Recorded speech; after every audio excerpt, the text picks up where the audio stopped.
And what's up mga kailo? Ito nating si Sonic 150.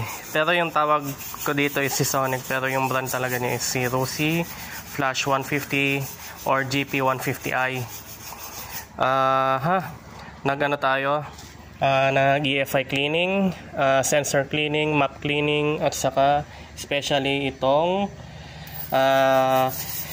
O2 sensor or oxygen sensor.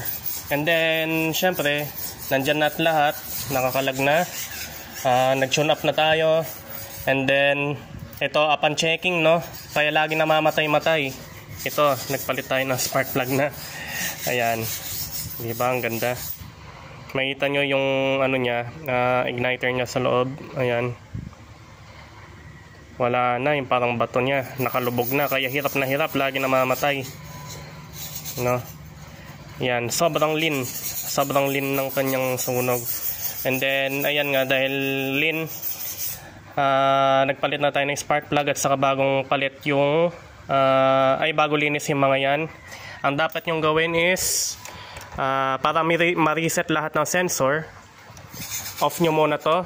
Then, 5 clicks on 1, 2, 3, 4, 5. Maghintay tayo ng 15 seconds. Tapos si-on nyo ulit para ma-reset ang IACV, map sensor, TPS sensor at ang kanyang O2 sensor.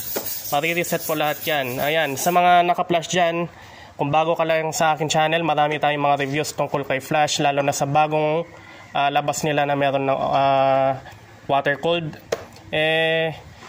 Hinikahit ko kayo, i-click nyo ang follow button, subscribe button, tapos pati na rin po ang bell notification para updated kayo sa lahat ng aking mga bagong videos. Alright, Jiro the Vlogger.